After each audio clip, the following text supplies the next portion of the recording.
kasus di pembalakan liar, kayu-kayu ilegal, terus juga perdagangan satwa liar. Kita tadinya mungkin cuma dengar di satu berita yang berapa bulan kemudian gitu, tapi ini langsung on the spot kita bisa lihat. Jadi orang-orang yang melakukan pelanggaran biasanya nggak pernah jadi sebuah berita. Sekarang udah menjadi sebuah berita dan berarti penegakan hukumnya juga makin kenceng. Soalan lingkungan cukup berat, kawan-kawan juga tahu kejahatan-kejahatan lingkungan, kejahatan kehutanan sangat berat. Berarti persoalan lingkungan itu sangat pokok begitu. Pengawasan menjadi utama dalam lingkungan, izin dimudahkan, tetapi pengawasannya berarti diperketat.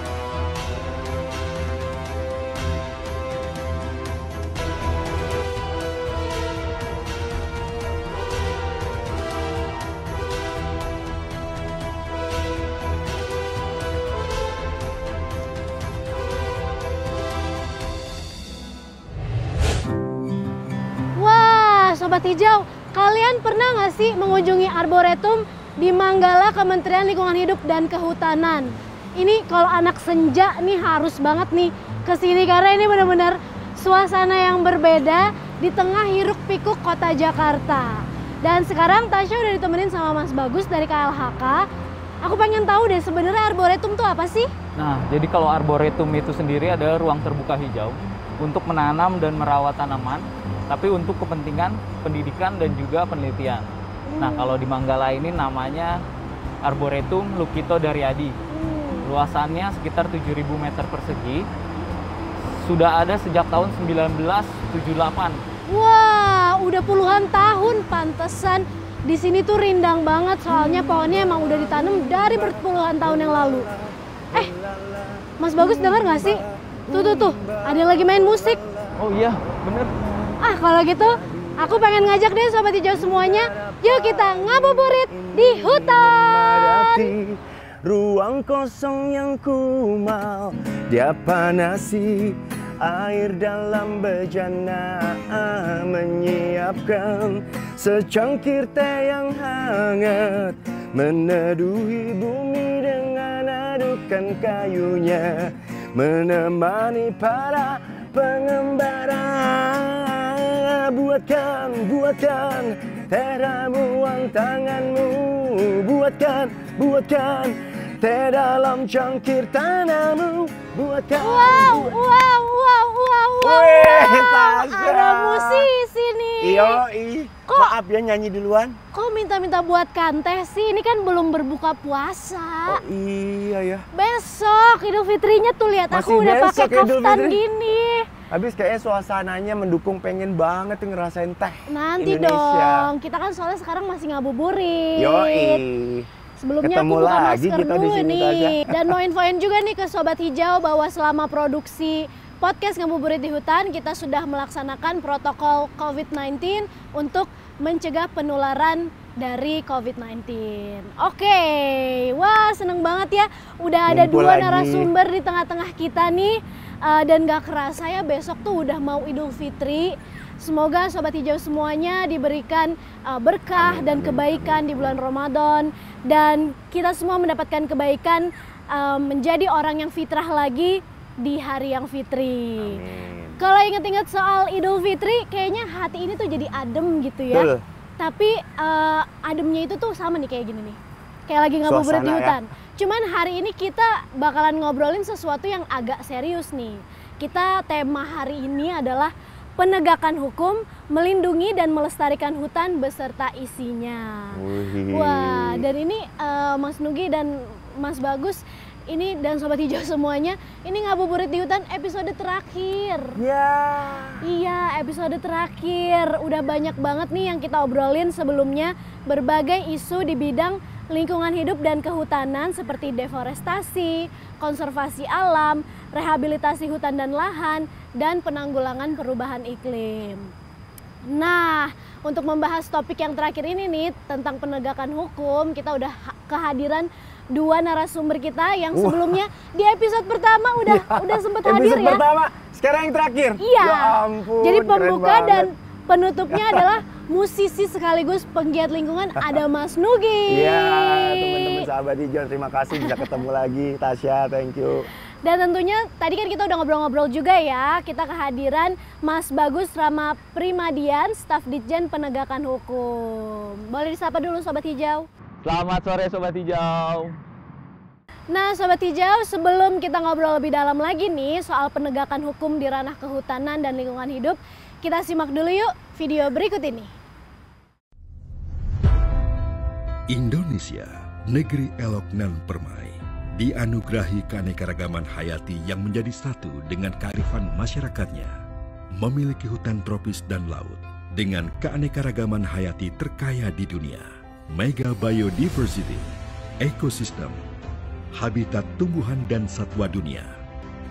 Saat ini, ekosistem dan habitat kita mengalami berbagai ancaman. Pencemaran lingkungan, illegal logging, perambahan kawasan hutan, kebakaran hutan dan lahan, perburuan dan perdagangan tumbuhan dan satwa yang dilindungi, dan perusakan lingkungan. Ancaman ini menyebabkan kerusakan ekosistem, hilangnya tumbuhan dan satwa endemik, tercemarnya sumber air, tanah, dan udara, menimbulkan bencana ekologis, mengancam keselamatan jiwa, mengganggu sumber-sumber produksi, serta menimbulkan kerugian negara.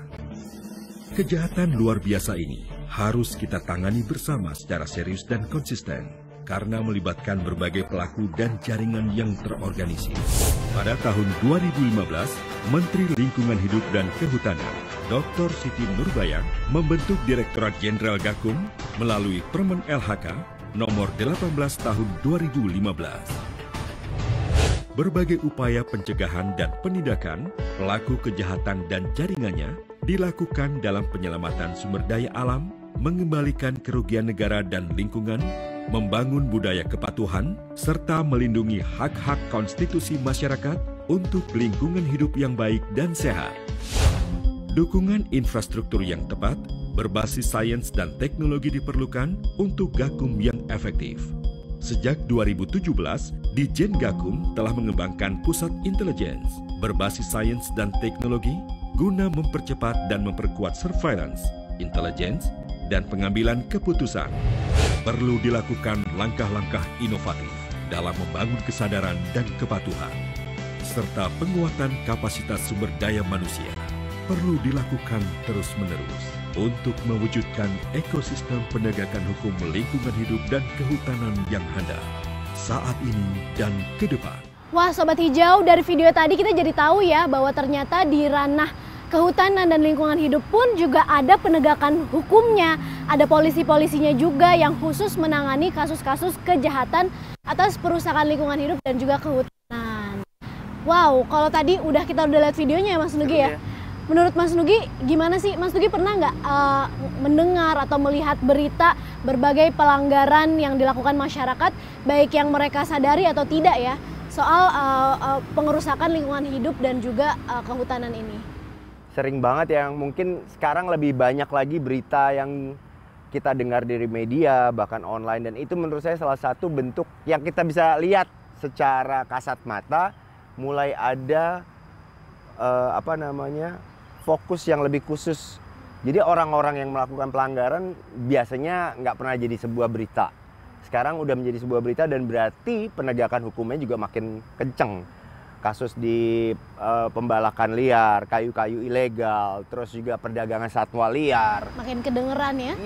Kita tadinya mungkin cuma dengar di satu berita yang berapa bulan kemudian gitu. Tapi ini langsung on the spot kita bisa lihat, dan bahkan Gakum sendiri kan ada Instagramnya ya, yang terus diupdate, dan itu menurut gue salah satu komunikasi yang sangat baik. Jadi kita makin tahu, oh ternyata memang perlindungan terhadap kehutanan dan lingkungan hidup di Indonesia ini benar-benar jalan dan kuat. Dan ini gue sangat acungin jempol, dan kabarnya baru dapat ini juga ya Mas Bagus ya, penghargaan ya? Iya, dari UNEP. Dari tahun 2019-2020 terkait gender, inovasi, dan integritas. Wah, luar biasa. Tepuk tangan virtualnya dulu dong Sobat Hijau semuanya. Tapi Mas Bagus, emang kenapa sih di KLHK itu perlu ada yang menangani bagian penegakan hukum? Karena kan sebenarnya Indonesia juga punya polisi. Nah, sebenarnya kan setiap yang dilakukan, suatu kegiatan ataupun usaha itu pasti akan berdampak terhadap lingkungan ataupun juga kehutanan. Nah, dari situ banyak tuh aturan-aturan dari mulai undang-undang sampai ke peraturan daerah yang mengatur itu. Tapi tetap saja ada pelanggaran. Nah, pelanggaran ini ada yang karena ketidaktahuan, ada juga karena emang berniat untuk jahat. Nah, yang ketidaktahuan itu diperlukan sosialisasi untuk mengatasinya agar masyarakat tahu. Nah, sedangkan yang untuk berniat jahat itu diperlukan upaya-upaya penegakan hukum. Nah, salah satunya KLHK ini. Jadi KLHK concern membentuk suatu bagian khusus terkait penegakan hukum. Nah, dari sini penegakan hukum juga selalu berkoordinasi dengan kepolisian. Seperti itu. Jadi emang berkoordinasi dengan kepolisian. Ya, betul banget. Nggak bekerja sendirian ya. Terus kalau dari Mas Nugi sendiri, gimana sih ngelihatnya penegakan hukum di bidang kehutanan dan lingkungan hidup di Indonesia? Kalau dari yang saya udah baca dan saya dapat berita-berita yang diupload dan saya dengar dari pelaku-pelakunya yang di lapangan, kebetulan kenal ya sama ada pelakunya. beberapa teman-teman yang jadi polhut. Itu menurut saya satu profesi yang sangat noble. Kirain kenalnya sama yang melakukan kejahatan, taunya sama polhut. Jadi mereka bilang supportnya makin baik, dalam arti bahwa penanganan terhadap kejahatan-kejahatan dan juga sosialisasi yang bener banget. Kadang-kadang orang nggak tahu loh dia masuk ke daerah wilayah yang Taman Nasional atau Suaka Marga Satwa, itu ternyata sosialisasi dari teman-teman yang ada di lapangan itu sangat berguna akhirnya untuk menurunkan yang tadi dibilang kejahatan dan segala macam pelanggaran. Dan aku sangat menyetujui kalau memang Gakum dengan jajarannya dan juga personil-personilnya makin banyak lagi. Soalnya wilayah kita luas banget ya, dan juga daerah-daerah yang luar biasa habitatnya, keanekaragaman hayatinya banyak sekali, dan itu banyak banget ancaman. Dan ternyata memang jajaran dari KLHK sampai kepolisian sudah sangat kencang. Kalau kita dengar dari Karhutla, terus kayu-kayu ilegal yang tadinya mungkin orang bisa dapat di mana-mana, sekarang kayak makin susah. Dan itu menunjukkan ada benar-benar apa namanya, kalau bahasa Inggrisnya enforcement, penegakan hukum itu tadi yang benar-benar kencang. Moga-moga sih makin banyak ya yang bisa ditangani, karena jujur banyak teman-teman yang masih miara satwa-satwa yang dilindungi, yang padahal sudah ada peraturannya juga, itu gara-gara nggak tahu. Kan saya pengen nolong, nah ternyata ada hukumnya yang nggak boleh dilanggar. Tanpa perizinan dan sebagainya ya. Betul. Iya, jadi sebenarnya apa sih contoh-contoh kejahatan di bidang ataupun pelanggaran di bidang kehutanan dan lingkungan hidup? Nah, kalau untuk kejahatan lingkungan hidup dan kehutanan itu ada banyak macamnya. Yang pertama itu mulai dari perusakan lingkungan, pencemaran lingkungan, pembalakan liar, pembakaran hutan dan lahan, sampai yang tadi disebutin tadi, perdagangan satwa liar itu yang dilindungi tentunya.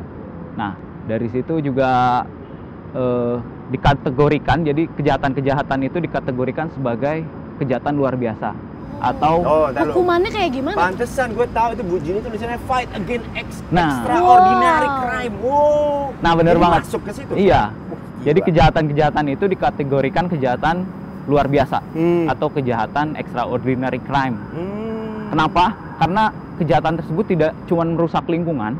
Kejahatan itu tidak cuma merusak lingkungan, tapi juga merugikan negara. Terus juga bisa mengganggu kesehatan masyarakat, sampai dan ada dampaknya bisa panjang ya, sampai meninggal dunia. Contoh kasus misalnya kayak pembakaran hutan dan lahan. Selain fungsi hutannya udah nggak bisa lagi, nah ini kan sampai mengganggu masyarakat ya, sampai juga yang menyebabkan meninggal dunia seperti itu.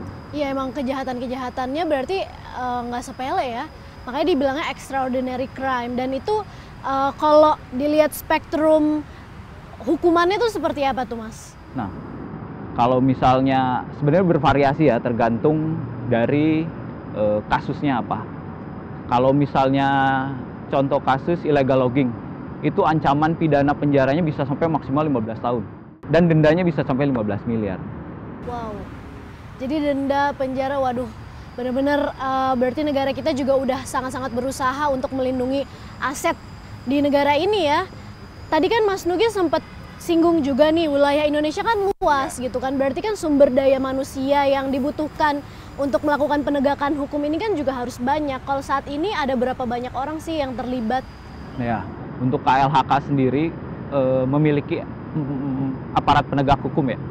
Itu terdiri dari Polhut yang tadi disebutin Mas Logi yang banyak temennya itu, Polisi Kehutanan. Terus ada Spors nih, mungkin sebagai informasi, Spors ini adalah satuan Polhut reaksi cepat. Jadi dia tingkatannya lebih daripada Polhut lah. Yang ketiga ada PPNS, penyidik pegawai negeri sipil. Yang keempat ada PPLH, itu khusus di lingkungan hidup, dia ada pejabat pengawas lingkungan hidup. Nah, untuk membantu mengamankan kasarnya itu lingkungan hidup dan kehutanan, kita juga dibantu dengan pihak-pihak terkait tentunya. Dan sebagai informasi, dari tahun 2015 ini dibentuknya Gakum, sampai sekarang ini udah sekitar 1.700-an pemberian sanksi administrasi kepada pelaku-pelaku yang ya iseng lah atau kejahatan yang sudah terbukti itu. Nah, yang ada juga sekitar 1.100 kasus pidana maupun perdata yang sudah naik diproses ke pengadilan.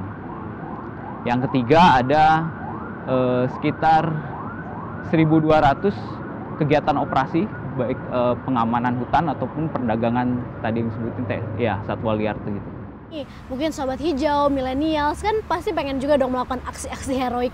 Bisa nggak sih turut berkontribusi ataupun terlibat juga soal menjaga hutan dan juga lingkungan hidup kita dan menegakkan hukum juga, apa yang bisa kita lakukan? Iya, bisa banget ya buat para milenials itu. Yang pertama itu dari diri sendiri, tidak melakukan kejahatan lingkungan hidup dan kehutanan.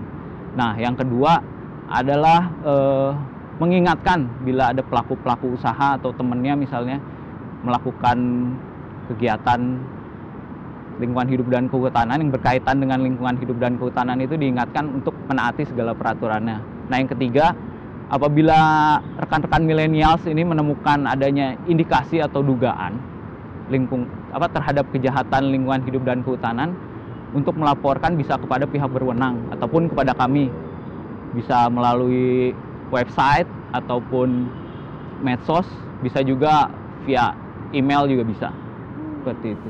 Harus berani juga ya jadi whistleblower ya, and fight against extraordinary crime. Keren banget. Kalau dari Mas Nugi, menurut Mas Nugi ada nggak sih yang harus ditingkatkan dari penegakan hukum, proses penegakan hukum di bidang lingkungan hidup dan kehutanan ini? Satu, mungkin yang tadi aku dapat bilang, kayaknya butuh deh personilnya dibanyakin lagi, dan khususnya yang kayak Mas Bagus yang masih muda-muda dan ganteng-ganteng ini, karena menurut saya apa yang kita jaga itu sebenarnya menggambarkan sebenarnya Indonesia gitu loh. Keanekaragaman hayati, hutannya, terus lingkungan hidup yang semuanya kita tahu. Bukan kaleng-kaleng, yang kita punya ini luar biasa. Dan kalau ada teman-teman dari milenial, mungkin dari seperti sosok Mas Bagus yang ada di depan mata saya, wah ini ganteng banget ini orang. Pasti menarik banyak orang-orang yang pengen ikutan untuk terjun langsung. Dan ini kan sebuah pekerjaan mulia untuk bangsa dan negara, dan menurut saya kalau ini kemudian disosialisasikan bahwa penegakan hukum KLHK mempunyai turunan-turunan, pasti kan ada yang milih bisa tadi seperti jadi Polhut atau langsung di bagian penyidik dan segala macam. Dan menurut saya ini sebuah profesi yang moga-moga menjadi viral, karena makin hari kita bisa lihat makin banyak juga dibutuhkan itu, Tasya. Dan sebenarnya nggak perlu berpikir panjang kalau mau hidup di Indonesia, kayak kita harus hidup selaras dan harmoni dengan cara juga menjaganya dengan cara yang tegas, yang seperti tadi dibilang extraordinary crime. Aku sangat setuju, karena memang kejahatan lingkungan hidup itu umurnya efek dominannya panjang banget. Kamu bener, jangan melakukan kegiatan itu dari diri sendiri, itu sangat benar, karena kita nggak sadar loh, satu setiap hari, tapi dampaknya ke tanah, ke udara, ke air itu panjang. Dan ini yang harus kita terus sosialisasikan. Moga-moga sih ngabuburit di hutan ini bukan cuman sekarang habis, terus ngomongin. Semoga makin jadi sebuah podcast Tasya yang paling keren nantinya. Amin, semoga terus berkelanjutan ya, supaya topik-topik soal isu lingkungan hidup dan kehutanan ini terus didengar oleh masyarakat dan didiskusikan. Jadi conversationnya juga terus bermunculan sehingga semakin aware juga. Oke, nah Mas Bagus, aku pengen tanya lebih fokus terkait pencegahan deforestasi dan perdagangan tumbuhan dan satwa liar nih. Gimana sih kontribusi unit penegakan hukum lingkungan dan kehutanan itu? Ya, untuk penurunan laju deforestasi dari kita itu lebih ke arah upaya penegakan hukum terhadap pelaku-pelaku misalnya perambahan ataupun pembakaran hutan dan lahan sampai ke pembalakan liar. Nah itu kalau di Gakum sendiri sudah sekitar 500-an kali operasi ya untuk itu. Terus yang perdagangan tumbuhan dan satwa liar itu kita sudah melakukan sekitar 376 kali operasi dengan mengamankan sekitar 200 ribuan ekor satwa yang dilindungi dan sekitar 15.000 bagian tubuhnya. Seperti itu. Oke, keren banget ya. Ternyata Tapi udah miris banyak juga ya. Miris banget, banyak Masih banget ada ya. loh. Iya ya. Aduh, Jangan sampai karena hobi, karena Aduh. keren-kerenan. ada terus yang bilang itu mitos untuk obat-obatan. Biasanya satwa dipakai untuk itu kan Mas ya? apa aja sih Ada juga biasanya? mitosnya. Kenapa sih alasan orang-orang tuh mau bertindak seperti itu sih kalau dari pengalaman Mas Bagus gitu? Biasanya karena wibawa ya, mungkin memiliki suatu benda atau suatu satwa itu menambah wibawa seseorang. Iya, iya, Ada iya. juga yang katanya buat pengobatan. Iya. Ada juga ya emang hobi ya, Iya. hobi tapi tidak dengan cara yang benar. Seperti itu. Oh, kalau millennials mah wibawanya dilihat dari jumlah likes dan followers. itu Nggak perlu ya kita ya. itu Kita lebih mah nggak hijau ya. Nggak harus Kita mah merusak nggak lagi. perlu merusak lingkungan, udah deh. Iya. Asalkan kita selalu membagikan konten-konten yang berfaedah Iya. dan banyak followersnya itu kita udah cukup merasa Iya. hits ya dan aman ya. Aduh. Oke, Mas Nugi, gimana sih cara anak-anak muda millennials nih supaya mau gitu turut melindungi hutan, alam dan juga lingkungan Indonesia? Ya moga-moga cara yang biasa kita diajarkan dari kecil sampai sekarang, mencintai tanah air, terus juga meresapi apa yang kita punya itu masih diaminin sama para pendidik-pendidik dan juga kakak-kakak yang selalu bertemu dengan adik-adiknya. Karena menurut saya itu yang paling efektif, orang yang paling dekat dulu jadi contoh dan terus-terusan dikasih lihat di belantika medsos atau sekarang dari media-media yang lain banyak banget yang bisa kita lihat, bahkan dari game yang online-nya kadang-kadang punya message-message seperti itu, dan menurut saya itu memang harus terus digalakkan karena pengennya kan nggak terjadi lagi. Berarti kan pencegahannya juga, penegakan hukum tetap ada tapi pencegahan juga penting gitu, dan pencegahan itu harus dimulai dengan apa ya, memasukkan semua hal yang sifatnya positif terhadap lingkungan hidup Indonesia dan manusia dan segala macam yang ada di dalamnya. Itu harus lebih banyak ketimbang yang jelek-jelek. Kalau kita terus ketemu yang, oh di sana boleh tuh. Misalnya maaf kata, kan kita sering dengar berita-berita yang ditayangkan selebritas mempunyai binatang-binatang langka. Itu kan, oh dia boleh, kenapa gua nggak boleh?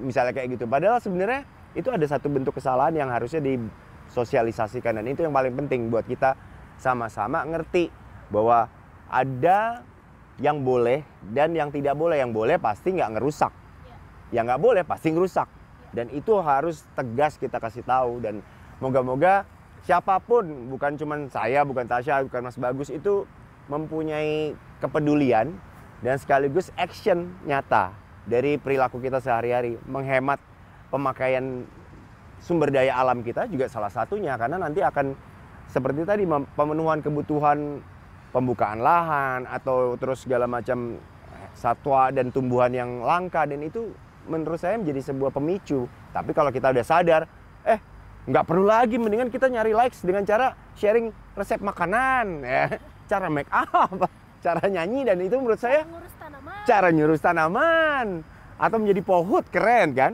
Jadi itu buat saya bisa kita lakukan, dan jangan pernah bilang nggak bisa, tapi mau atau tidak.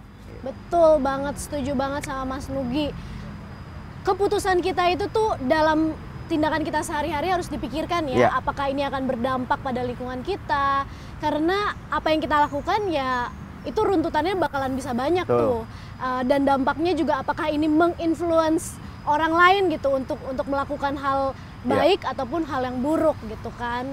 Seperti menjadi salah satunya mungkin menjadi konsumen yang cerdas juga ya. Kita ketahui dari mana asal barang-barang yang kita miliki, yang kita konsumsi, apakah udah diambil atau diproduksi secara bertanggung Iya. jawab dan secara berkelanjutan. Itu mungkin salah satu yang bisa betul. kita lakukan ya dalam kehidupan sehari-hari. Wah, ternyata emang banyak ya ternyata kontribusi yang bisa kita lakukan untuk melindungi hutan dan juga lingkungan hidup kita, dan ternyata sudah banyak juga yang dilakukan oleh pemerintah kita untuk menyelamatkan aset-aset Indonesia di bidang lingkungan dan kehutanan. Nah, Sobat Hijau, untuk lebih jelasnya lagi soal penegakan hukum ini, mari kita simak sama-sama yuk arahan dari Menteri Lingkungan Hidup dan Kehutanan Ibu Siti Nurbaya.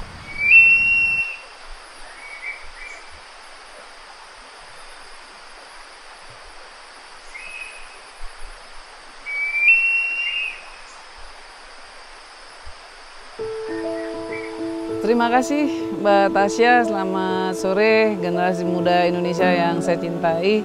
Aspek penegakan hukum ini memang sangat penting, dan selama era Pak Presiden Jokowi, penegakan hukum itu menjadi sesuatu banget. Karena di era ini ada namanya Direktorat Jenderal Penegakan Lingkungan Hidup dan Kehutanan. Dan itu satu-satunya unit yang seperti melakukan proses penyelidikan sampai dengan penuntutan begitu ya di unit sipil. Di tempat lain nggak ada, hanya ada Direktorat Jenderal Gakum. Memang di tempat lain ada yang namanya penyidik pegawai negeri sipil seperti di pertambangan, di perikanan dan lain-lain. Tapi yang namanya Direktorat Jenderal Penegakan Hukum Lingkungan dan Kehutanan itu ya adanya ya di kehutanan. Jadi cara kerjanya rada mirip gitu seperti polisi. Kenapa? Karena memang diberikan wewenang itu kepada Kementerian LHK. Apa yang penting di sini? Yang penting adalah bahwa berarti persoalan lingkungan itu sangat pokok begitu. Pengawasan menjadi utama dalam lingkungan, izin dimudahkan, tetapi pengawasannya berarti diperketat. Apa yang penting lagi bahwa perizinan itu adalah instrumen dari pengawasan. Kalau nggak ada Gakum, bagaimana? Menurut saya akan sangat berat. Kenapa? Karena persoalan-persoalan lingkungan cukup berat. Kawan-kawan juga tahu kejahatan-kejahatan lingkungan, kejahatan kehutanan sangat berat. Perambahan hutan, pembalakan liar, pencurian, ya kayu-kayu deh nggak usah dibilang deh, di mana-mana aja ada. Tapi seperti itu banyak sudah kita tangani, termasuk pencurian satwa liar. Perdagangan liarnya dari satwa-satwa, itu satwa-satwa tuh mahal-mahal loh harganya.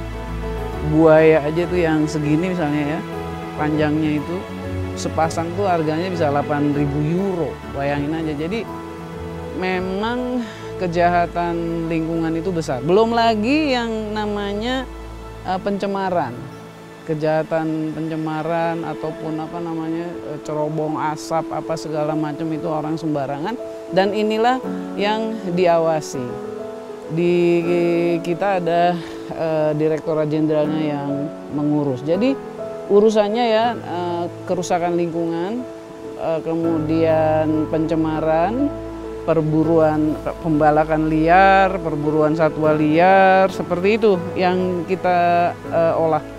Jadi berat lah, mungkin sama lah beratnya ya dengan korupsi kali, kejahatan itu ya, namanya extraordinary crime juga, sebab yang dirusak alam loh dan isinya alam.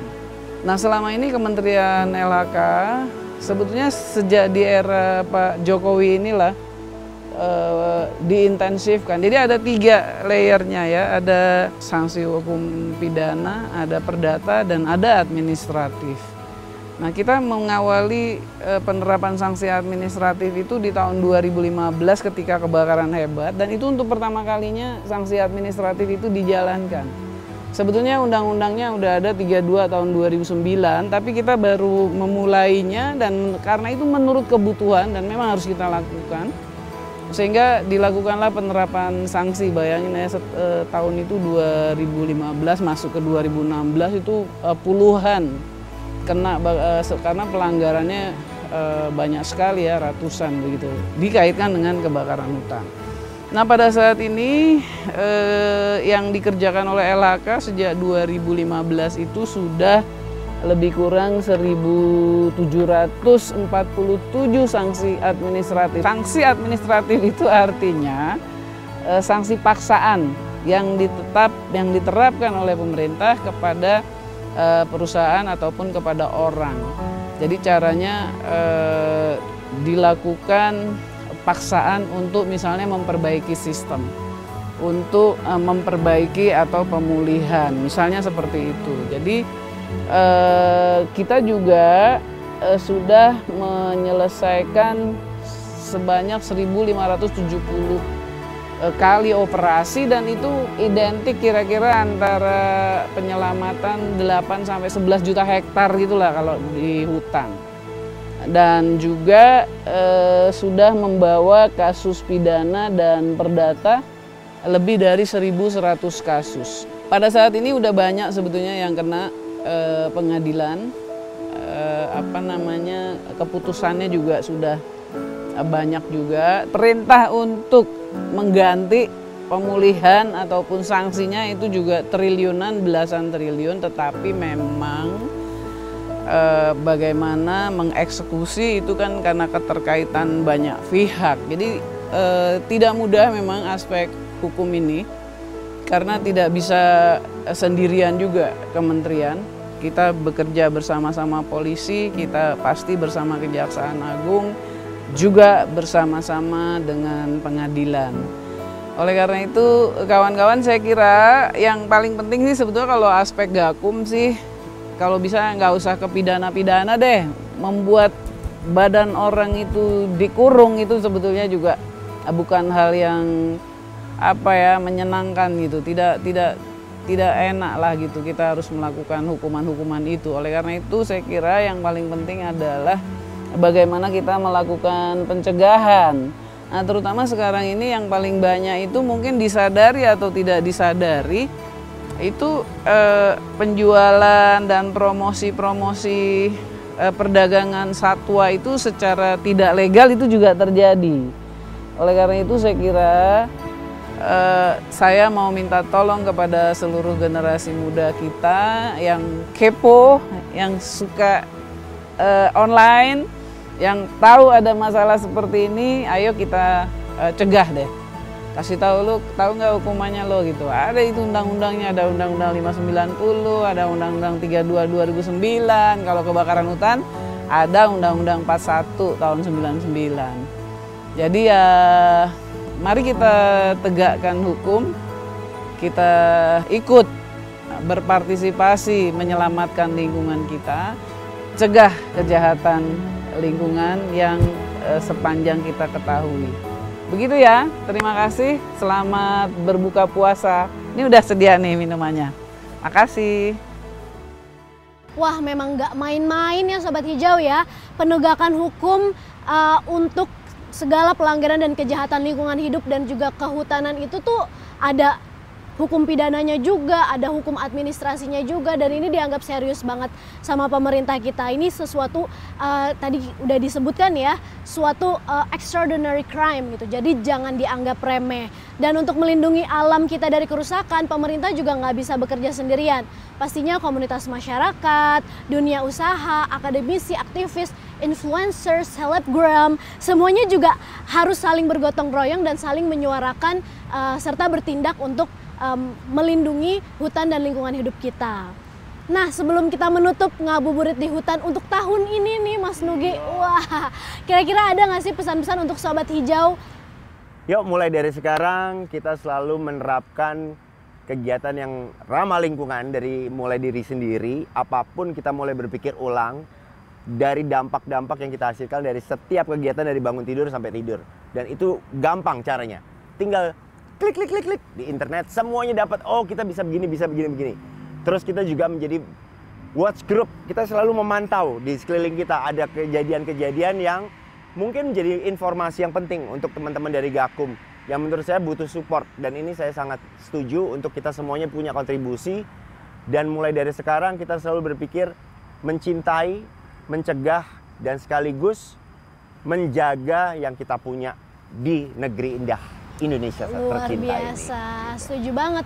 Udah nggak ada lagi alasan Sobat Hijau, oh aku melakukan ini karena nggak tahu, oh aku nggak jaga alam karena nggak tahu. Karena sekarang yang namanya informasi itu within reach, Ya. bisa langsung Di ujung jari. diakses ya melalui gadget kalian. Terus untuk menghubungi Kementerian Lingkungan Hidup dan unit penegakan hukum pun juga sangat-sangat terbuka. Udah ada di sosial media juga, udah bisa ada apalagi bisa dihubungi melalui website juga ya, bisa dicari informasinya. Jadi kita at least harus terinformasi juga nih, kira-kira bagaimana kita bisa saling menjaga lingkungan dan juga hutan di Indonesia. Kalau dari Mas Bagus, apa nih pesan-pesannya untuk Sobat Hijau? Ya yang pertama yang pasti mulai dari diri sendiri ya. Apapun itu usahakan untuk tidak melakukan kejahatan lingkungan hidup walaupun sekecil apapun. Yang kedua ingatkan temennya, sesama bisa di grup, bisa di komunitas ataupun itu. Dan ketiga jika bisa laporkan kepada pihak berwenang ataupun kepada kami. Nah Sobat Hijau, apabila Anda menemukan kejahatan lingkungan hidup dan kehutanan, bisa melaporkan ke layanan pengaduan kami di sini.